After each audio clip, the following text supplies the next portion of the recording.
السلام عليكم ورحمة الله وبركاته. النهاردة هنعمل مع بعض وصفة حلوة قوي وإن شاء الله هتعجبكم. هنعمل مع بعض الكشك الصعيدي اللي هو الكشك الأحمر. الكشك معانا مكوناته سهلة وحلوة وطعمه بيبقى لذيذ جدا.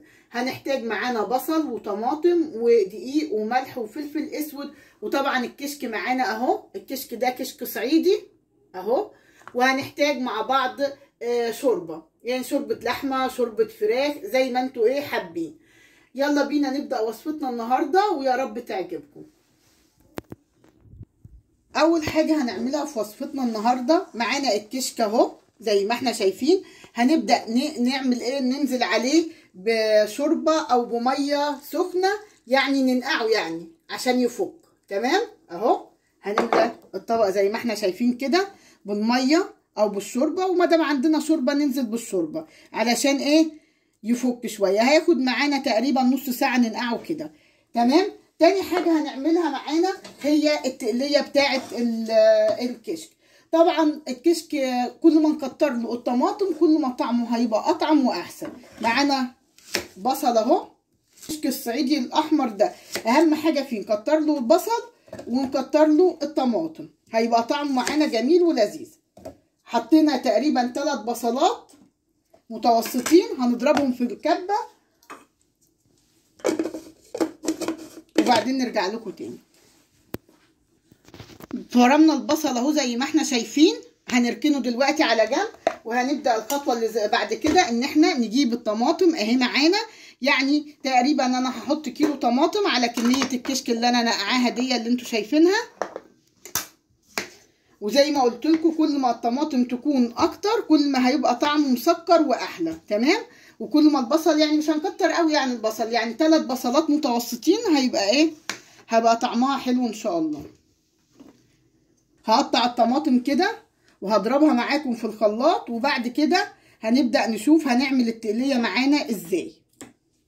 ودلوقتي بعد ما فرمنا مع بعض البصل وضربنا الطماطم في الخلاط هنزل بالمادة الدهنية معايا، يعني مثلا معلقتين 3 سمنه. طبعا براحتك، سمنه بلدي، سمنه علب او زيت، الماده الدهنيه اللي تريحك زي ما احنا متعودين. بعد ما نزلنا بالسمنه بالطريقه دي هنبدا ننزل بالبصل اللي احنا فرمناه مع بعض في الكبه اهو.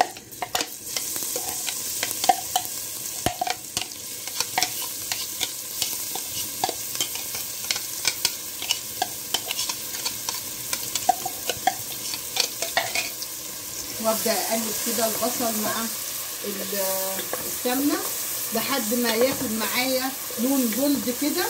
اقلب كده واشوح البصله. اول ما تاخد معايا اللون الجولد هوريكم هنعمل ايه. دلوقتي خلاص البصله معانا خدت اللون الجولد الجميل ده اللي احنا عايزينه، يعني مش لازم نحمرها قوي اهو. اللون ده كفايه. اروح نازله بشفشق الخلاط اللي انا ضربته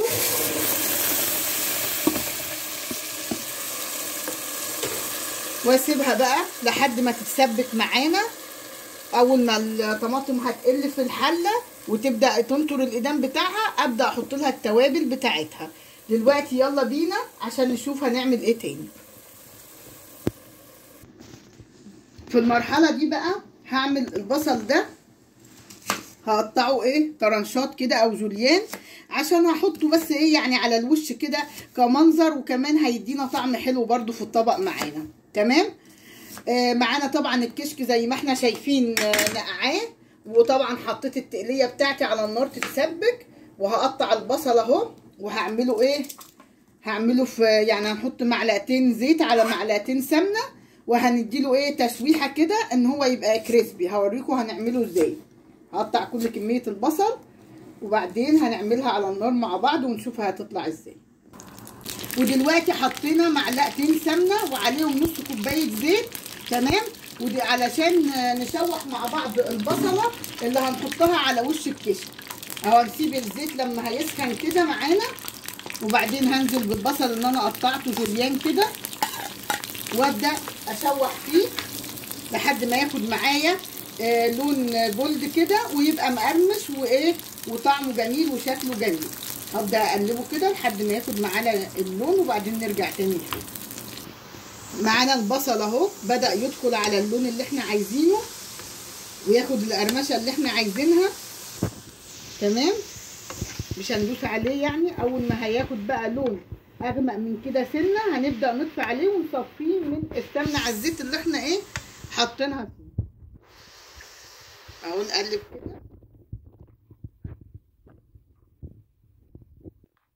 خلاص، خد معانا اللون اللي احنا عايزينه. هنطفي عليه كده تمام. والتقليه معانا بتتسبك على النار وشويه وهنشوف هنعمل ايه تاني. ودلوقتي بقى التقليه معانا اتسبكت زي ما احنا شايفين كده والقدام نطر على الوش. هبدا احط نص معلقه فلفل اسود واحط الملح بتاعي. تمام،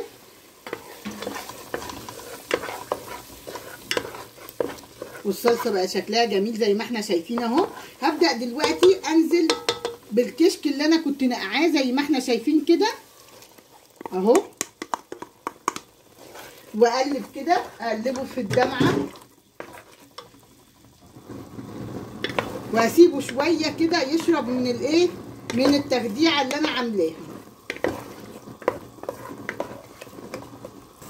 ودلوقتي بعد ما سبت الكشك مع التقليه كده شربت من التخديعه كده واتشوحت معاها شويه، هنزل معايا بالشوربه عليها بالطريقه دي كده.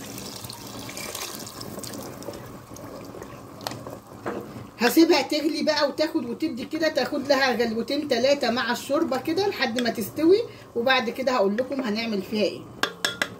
ودلوقتي بعد ما الكشك خد معانا 3 غلوات كده وحسينا ان هو استوى في التقليه والشوربه اللي احنا حطيناها، هنبدا نعمل لها ايه بقى. هنبدا نجيب 3 معالق دقيق وكوبايه ميه ونعمل مع بعض الخلطه دي علشان اهو ده هيتقل معانا الكشك كده ويعقده ويخليه ايه معانا جميل اهو. 3 معالق دقيق وكوبايه ميه، وهقلب كده كويس، مش هخلي فيها اي تكتلات ولا اي حاجه اهو بالطريقه دي كده. يعني ما استخدمتش كل كوبايه الميه، يعني سبت فيها شويه اهو على قد ما هقلب بقى الدقيق ويفك معايا في الميه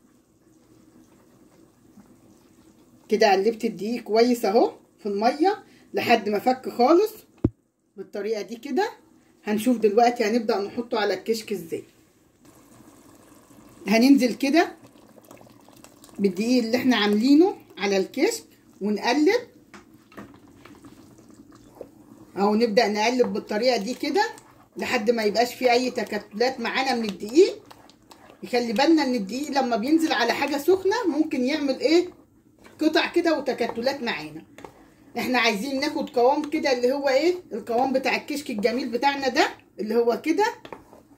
ومعلش البخار طالع على الكاميرا بس شويه اهو كده. تمام معانا وبقى جميل وبقى معانا جاهز على التقديم اهو. هياخد معانا غلوه بسيطه بعد ما حطينا الدقيق اللي فكيناه بالميه، وبعد كده نبدا ايه نطفي عليه ونقدمه، وهيبقى طعمه معانا جميل وهيعجبكم ان شاء الله. يديله غلوه مع ان انا ابدا اقلب ما اسيبش ايديا منه، بيغلي وانا بقلبه علشان خاطر ما يعملش معايا اي تكتلات.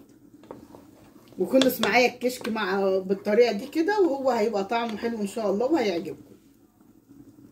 ودلوقتي بعد ما الكشك خلص معانا خالص وغرفناه بالطريقه دي، هنبدا نجيب البصل الجميل اللي احنا عملناه ونبدا نزينه كده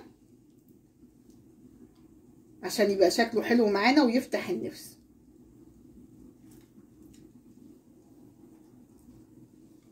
وخلصت معانا الوصفه النهارده. يا رب تكون عجبتكم وتكون سهله وبسيطه، وتجربوها معانا وتقولوا لي رايكم فيها ايه. وما تنسونيش بقى باللايك والشير والاشتراك في القناه. وشكرا لحسن استماعكم، والسلام عليكم ورحمه الله وبركاته.